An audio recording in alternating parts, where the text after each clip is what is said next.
Uh, what the heck, man? What's going on? I agree with you. You know, Ken Salazar's bill in the Senate right now it's just one example. It's an important example because we're here in Colorado. But you're absolutely right. What happened in the House a couple months back was a travesty. You know, the Democratic Party is still in somewhat of a Vietnam mindset, and by that I mean there is this conventional wisdom that says that because the Democratic Party was the party that helped end the Vietnam War, they're going to be seen as weak. They're going to be seen as weak, even though, as we've seen, I mean, poll after poll after poll shows the public strongly opposes the war, wants the Democrats to fulfill their promises on the 2006 campaign trail to end the war, thinks that the war is actually endangering America's national security. So the whole idea that being for the war makes you strong on national security, the public has absolutely rejected. The problem is that the Democratic elites in Washington, they're still stuck in that sort of fear of their own shadow, they have that mindset that has been drubbed into them over years and years and years that the only way to be strong on national security is to support war. And you know, I think there is this tug in the party, and I think it's starting to move in the right direction. But when you look at what's going on in Iraq in the Congress, just keep in mind that there is this sort of epic political battle going on within the Democratic Party.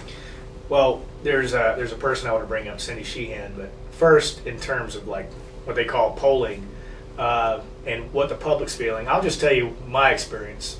I went home a couple of years ago and was talking to my cousin Jesse back there in North Carolina, who I would say he would call himself maybe a good old boy, but he's a good guy. And I was just talking to him last week when I was home for vacation. Now, 2 years ago, he was completely in support of everything going on with the Bush administration. He's a Southern Republican, as he described himself back then. And I talked to him last week, and what really struck a nerve in him was like he knew someone personally that went to his high school that's now dead, and was a good guy, you know, and he just said, you know what, I voted for Bush in 2004, and now I'm just really sorry about it. And he says, because I don't know what he's doing in that war over there, and, you know, to paraphrase, now someone I know is dead, and it doesn't seem to be an end in sight. And so you don't have to take a poll of random people. You can go talk to your family members, your friends, your colleagues, and just say, you know, in Democratic circles, we tend to get in with ourselves and say, gosh, let's beat up on such and such idea or whatever. But you go out and talk to people who are opposing your viewpoints on typical things, and you'll find on the Iraq War, they are breaking ranks left and right. And it is true that it matches up totally with, you know, 60 to 70% of the public is now completely against everything this administration is proposing in terms of the Iraq War. Let's go back to that strain in the Democratic Party. Cindy Sheehan, who's been a somewhat controversial peace activist with Camp Casey and the protests she's done down at Bush's Crawford, Texas ranch, is now going to take on Nancy Pelosi, apparently, in a primary challenge in San Francisco. And this goes back to prior to the midterm sweep by the Democrats. Nancy Pelosi went on 60 Minutes and said impeachment is emphatically not going to be on the table, or it's off the table. We're not going to try to impeach Bush or Cheney. And the conventional wisdom, I'm guessing, is because when the Republicans impeached Bill Clinton, it actually hurt them among voters. I don't know if that's what's going on, or if they were trying to play it safe so that they would get in for the midterms. But Cindy Sheehan has basically come down and said, you know, if Nancy Pelosi doesn't represent the democratic principles of the party and start impeachment proceedings, I'm going to challenge her in a primary and make her have to raise money in a potentially, you know, what should be a safe re-election. What's your take on it? Well, you know, I see the arguments on both sides of the impeachment issue. The thing for me is that it's hard for the Democratic Party to impeach Bush for things that we've known for a long time that he's done. I mean, so think about that. The reason, I think, part of the reason that the Clinton impeachment happened was because there were revelations. The impeachment immediately followed revelations. I'm not saying the impeachment was a good thing, by the way. I oppose the impeachment, but the point is that it had a predictable political trajectory. A revelation came out the reaction was impeachment. It seems to me that the Democrats are probably a little bit nervous that to impeach Bush for things that he's done years ago, which are frankly crimes. They are high crimes. But the point is that because the reaction would be delayed, it would reek even more so than the Republicans reeked of pure politics. Now, I think the actual charges against Bush are more substantive, far more substantive than the charges against Clinton. But I think there is a fear, and I don't think it's completely unjustified, that the delayed reaction nature of it post-election would reek of politics. And I've also heard a very good argument that says, look, if we have all sorts of progressive goals right now that we potentially have the chance to do, how much of a benefit is it to us, to the country, and to the progressive movement to focus what would require a huge amount of political capital on impeachment rather than on our agenda? That's not. I mean, I do think at some level you can walk and chew gum. I mean, I do, but I think that is a substantial argument. We got a healthcare crisis. We've got an energy crisis. Impeachment, whether you want it or you don't, there's no debate that it would take up all of the oxygen in Washington, D.C.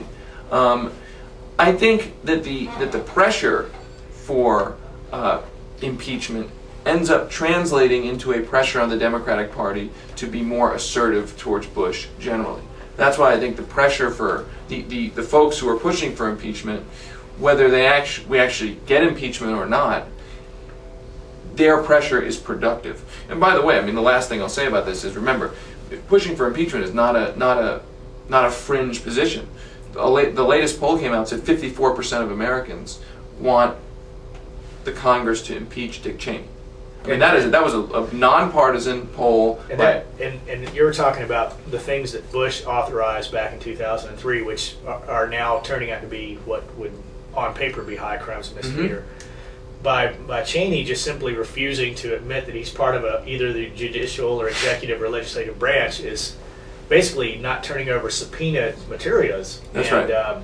It is basically saying what he said to Patrick Leahy on the floor of the Senate, and is telling the people that he's above the law. That's and, right. That right there seems to be, it seems that the one person that you could start impeachment proceedings against would be Dick Cheney, and he's got such low ratings. Right. That I think that. But the issue is this: is that most of the thrust among people who really are pushing for impeachment is that the basic argument is that in order to end the war, you have to impeach Bush, and that the way he got us into the war is impeachable. I agree with the latter. I don't agree with the former. The way to end the war is for Congress to end the war. And specifically, if Congress wanted to end the war, they could not fund the war. Period. That is a fact. That is a constitutional fact. It would be overblown by the right-wing media as you're stripping soldiers of their armor and leaving them naked and running around in Baghdad. That is a complete, pathetically dishonest argument. Congress was given the power of the purse by the Founding Fathers precisely for this reason. To prevent a king from starting a war for his own purposes. Exactly. So the way to end the war is to force the Democrats to use the power that they've been given as the now controlling both branches, both sections of the legislative branch, is to pressure them to end the war. They have the power to end the war. Now I know the whole, they need 60 votes, right? You're gonna hear Democrats say we need 60 votes in the Senate to pass any bill that says that there's a timetable for withdrawal. That is a false argument too, at a certain core level. To continue this war, George Bush the system requires Congress to pass a funding bill. If the Democrats wanted to end the war, they could simply not pass a funding bill for the war. That means they don't need to pass anything. They don't need 60 votes for anything. They just need Harry Reid and Nancy Pelosi to say we're not bringing a bill to fund the war to the floor of the U.S. Senate, the U.S. House. So just let it sit. And that's it.